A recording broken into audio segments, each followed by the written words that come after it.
Hey, what's going on guys? Coach Seth here. So today I'm going to talk to you guys about how to increase your speed for basketball. So there's essentially three main things that's going to be huge whenever you're increasing your speed. But before we get into it, my name is Seth Thomas and I'm a basketball and strength coach, helping you become a better athlete for basketball. So if you're interested in more videos just like this one, make sure to subscribe and turn on notifications so you don't miss a single video. And as always, if you're interested in a free conditioning program, I have a link in the description, so make sure and check that out if you are interested. Okay, so three main points that I want to touch on today, but before you do anything, before you get into the actual things that's gonna improve your speed, not even just your speed, you want to do this with like vertical training or anything like that.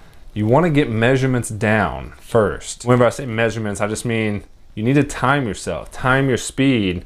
That way you know where it's at right now. That way, if you do improve, you know if you improved or not. Say you start training for your speed and it's been a couple weeks, you know if you've improved at all. And if you haven't, you know you need to change things up a little bit. So it's never a good thing to go into something specific like this without getting some type of measurements down. That way you know where you're starting from, and then you can also set goals from there. So a good way to measure your speed would be to do something like a suicide and just time your suicide. Run it as fast as you can and see what your time is. That way you can do the things that I'm going to talk about today and implement them, and then a couple weeks down the road you should start to see improvement. And if not, like I said, that just means you need to change something up a little bit. So make sure to time your speed first. That way you know where you're starting from. Okay, so let's get into these three things I want to talk about today. The first one, the very first thing you need to do, especially with sprinting, there's a very specific way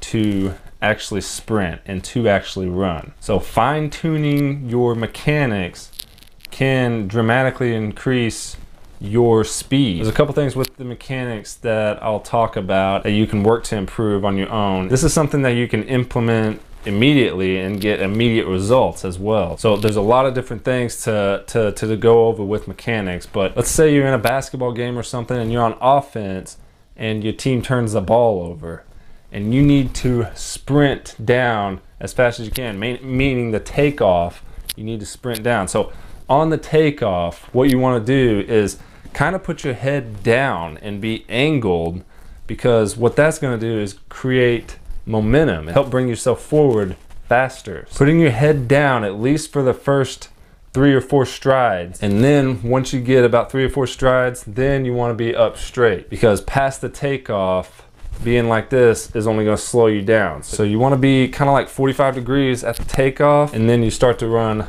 upwards, because that's when you're going to be at your top speed, and you want to be at a good posture with that top speed. If you look at someone like LeBron James, he's one of the best at takeoffs. You see so many chase down blocks from him. If you just watch him whenever his team turns the ball over, he puts his head down and gives it everything he has, and then as soon as he gets to his top speed, that's when he stands up. So you want to mimic what the great players do, and you want to learn from the best. So watching people like LeBron James is going to help your sprint mechanics. So past the takeoff, you're going to get into your stride. So with your stride, you don't want these little bitty strides like this. You want nice long strides. So really big on hip flexion, bringing that knee up whenever you're sprinting. It's not about extending at the knee. Really, you don't even want to flex the quad muscle in order to do that. With that hip flexion, you have your hamstring is flexed, right? You got the hip flexion and the hamstring. And then you want the release of the hamstring. You don't want the flexion of the quad. It's more about just the releasing of the hamstring.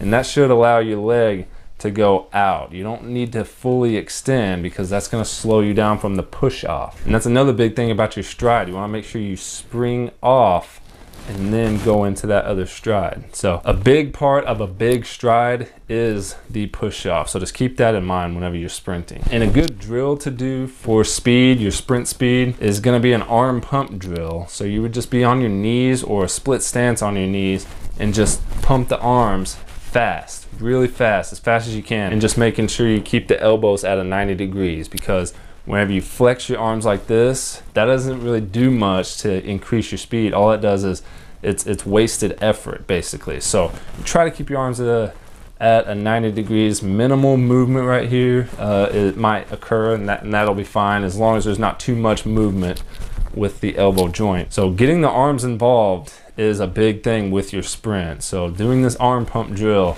is going to help increase your sprint speed. Okay, the second thing that you need to focus on here is going to be strength, and I'm going to give you 2 exercises. These exercises are going to be very specific for your sprint. For the exercises, I like to mimic what you actually do whenever you're trying to improve a very specific thing. So these exercises are going to be using a lot of the same muscles that is used whenever you're sprinting. So the first one is a reverse lunge. With the reverse lunge, you want to stand with your feet together first, and you can hold dumbbells or whatever. You can do a barbell as well. A barbell will be nice because that's going to help challenge your posture, so that's good, but you can do a dumbbell as well. Step back into a lunge and then step all the way up. I like to get nice and low, but we don't have to touch the knee to the ground, because whenever we do that, that just seems to get people in a bad habit of just like completely dropping, and that's just really bad on the knees. But anyways, the next one is a single leg deadlift, and I really like these because these are really good for balance.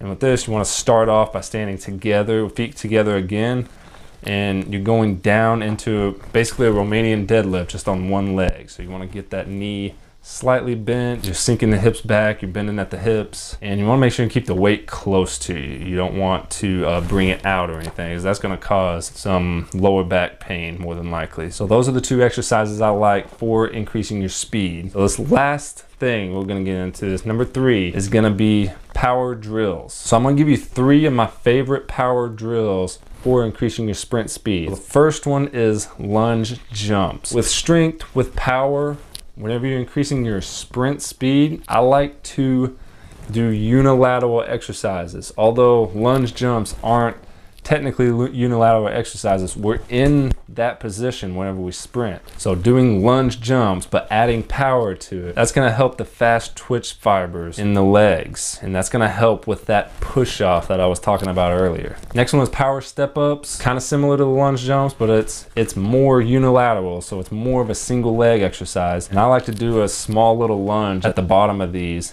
and then just spring it up as high as you can. Make sure to land soft and controlled. And the last one is going to be single leg broad jumps. So not a lot of hip flexor, fast twitch fiber movements on this, but this one is actually one that will work it, because with the broad jumps, you have to kind of tuck the knee a little bit, and the knee tuck of the land is going to help with that hip flexor, fast twitch fibers.